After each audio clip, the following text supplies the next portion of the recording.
Hello there, and welcome back to Delusions of Mediocrity, where the dice rolls are rubbish, but none of it really matters. We're going to go into another battle report. This is my 5th game from the Essex Gt, with my Deepkin up against some Stormcast. We are playing Focal Points from the 2019 GHB. My list the same as ever. Please go check out Game 1 if you want a little bit more detail. My opponent's list, he's got some Astral Templars coming at me. I wasn't entirely sure what most of this did before the game, and I'm still not 100%, apart from the fact that it drops down from the sky and shoots a lot. A Lord Aquila, who, this guy, a great big Star Drake, is a great big thing. A Lord Tootly Toot and another dude. And then we've got 5 shooty dudes, 5 slightly different shooty dudes, another 5 slightly different shooty dudes, 6 long-range shooty dudes, and 4 stompy mini dragon things, desolators. So anyway, let's go into this. This is our deployment. As forever, you can just see the base there. My Achillean King and Soul Scryer, Stinky Finger Dude, off in the Ether Sea. I've just tried to pop my ships here to create some choke points and give me some cover, some 6-up death saves when I'm trying to control the objectives. This scenario, there's 1, 2, 3, 4, 5 objectives. You get a point for each one you control, a bonus point for the middle one, and then a bonus point if you control opposite pairs. So, oh look, my thumb. Great photography as always. My general's down here. I've deployed my Soul Scryer out front. The idea was that if he created a massive gun line for me, I could just pop the Shroud of Midnight. He can't shoot him, but he's the closest enemy target, therefore he can't shoot. But my opponent pretty much put his entire force up in the sky. There's a couple of characters here, his decimators, whatever they are, mini dragon dudes are there. We've got another dude on a dragon there, and a great big dragon there, lots of dragons.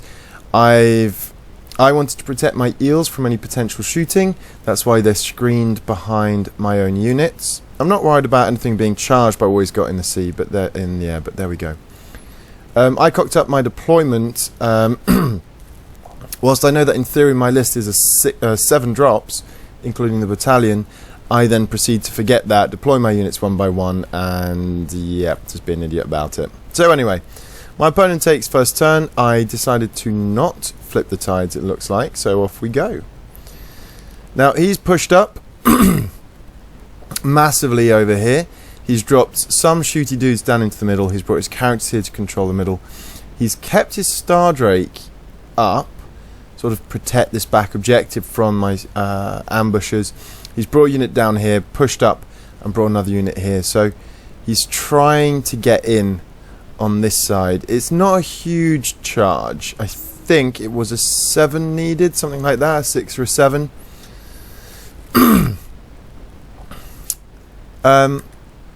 In his shooting phase, he takes some of these dudes off.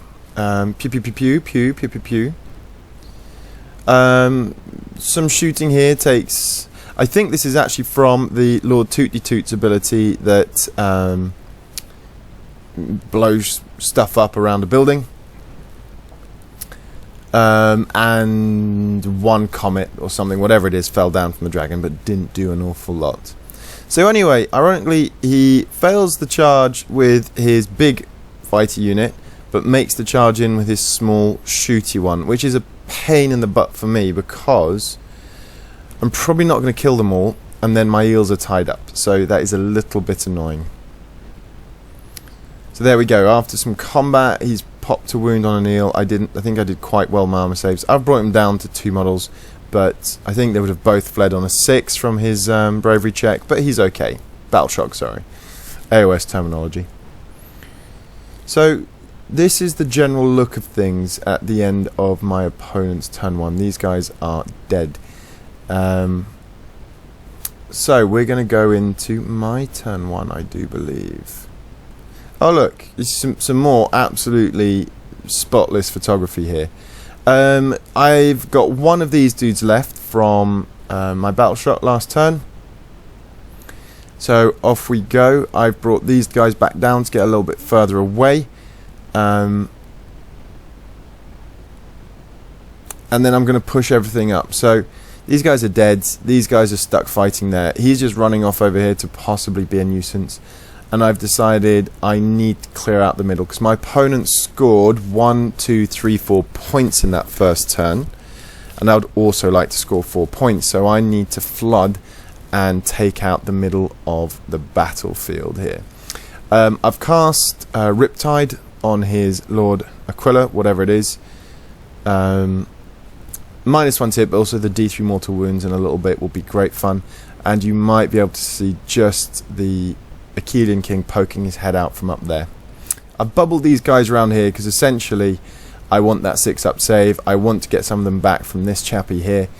The plan here is, I know this is incredibly hard to kill, but not too killy, so I want to just keep my numbers up basically, because I know I've got him in sheer weight of numbers.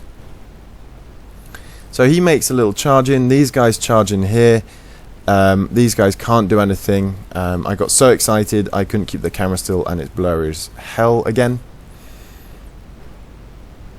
So in my combat turn, these guys managed to pop these.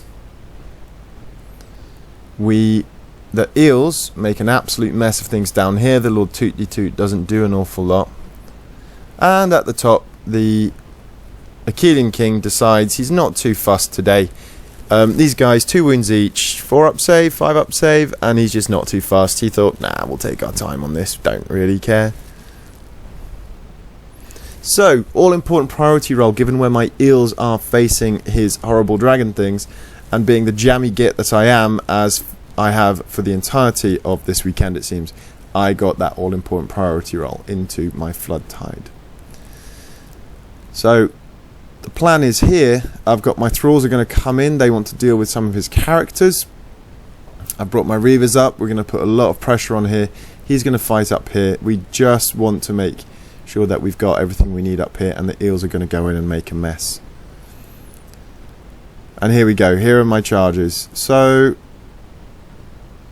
my shooting actually, so these 10 guys in the shooting phase actually popped the Lord Tootly Toot that was just sat here, which was pretty good for me, because then I didn't have to risk my thralls. I just charged my eels straight into this chappie here. Eels have gone in. The plan here is that if I fuck it up, he's not going to be able to pile both of these models in. Over here, you would think that the king would be able to deal with the last 2 or 3 dudes here, but no, he's fine. Like, he's chill. He's just doing his thing. Like, I didn't really want to control this objective anyway, you know. Just wasn't too fussed. I scored 4 points at the end of last turn, by the way, for my 2 objectives and the middle one. And when the dust clears in the middle, his Lord Aquila is gone. The eels went absolutely nuts. And I think I did a fair amount of damage to the decimators, or whatever they're called. So, and I scored another 4 points on that one, mostly because this idiot wasn't able to clear him out. So, my opponent's turn 2.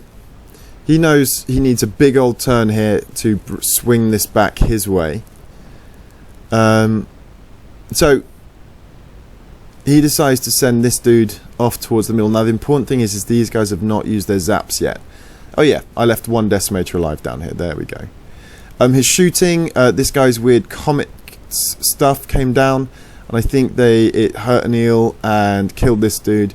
And fortunately for me, because D6 mortal wounds on the Achillean King is absolutely killer, I think he missed his 4-up on the Achillean King, so I was really happy with that. If I had to choose a way around, I'd rather lose him and lose an eel than lose my king, who should this turn deny him that objective. These guys drop down from the sky, and I basically almost shit myself, but I pass all like 1,000,004. That seems to be my number. 3-up ethereal saves on the king, so he's still there with 3 wounds. We're still good. He's still doing his job. In the middle, he goes in with the Star Drake. I zap him for a few wounds. Like I said, he's not super killy. He manages to do a bit of work down here. The Achillean King has finally done his job, and these guys have finished off the Decimator in his combat phase. So this is what it looks like. My opponent now is only scoring here with his knight something, that point. So end of turn 2 is 8 points to me, 5 points to my opponent. And little spoiler there, we go into the priority roll for turn 3 and I win priority, and we call it there. Could have been that. I mean, you could argue that's a little bit premature, but this is the way we see it. We saw it, right? He's got this model that can do something. He's now free. He's tagged that. In my turn, he can go in and make an absolute mess of these, possibly, maybe. But even then, they'll be forced to shoot at him, and at that point, the eels are going to come back up and re-get. So basically, he's not getting this off me. So, and this thing can only be in so many places at so many times. So once I've cleared this unit out in my turn 3, or possibly his turn 3, the point is he's not getting any objectives back. I also needed to rush off. The tournament ran like clockwork to time, but I needed to be somewhere in the evening. So, and I think my opponent, Alan, wasn't feeling particularly great at this point. It'd been a long couple of days, it was warm. So we looked at him and was like, there's no point playing out the inevitable. Yes, I'm probably not going to get the star rate, but he's not going to clear off my entire army. And even if he does, at that point, I'm going to be so far ahead on points that my opponent couldn't do anything. So we called it there at the start of turn 3, a major victory for the Deepkin. Again, I think a fairly rough matchup for my opponent. Having to split his shooting and shooting against Deepkin. I mean, my unit's incredibly fragile, but you are limited to what you can shoot. And the main thing here, because of his low model count, if I could kill off enough of his troops relatively quickly, again using the eels, it's reminiscent of the Fire Slayers in game 4, then he was always going to struggle. And the fact that, you know, I was able to clear out his centre really, really quickly, and it was that all-important turn 2 priority roll, because otherwise I was in a world of hurt. Those decimators going into my eels would have made an absolute mess of them. As it is, charging in, I get the Ren 2 and the double damage, and they were absolutely screwed. So a bit of luck on my behalf and a decent matchup meant that I actually went 4 victories over the 5 games this weekend, and I could not have been more pleased for my first tournament run out with Deepkin. So anyway, I hope you enjoy this, and please join me soon for another battle report.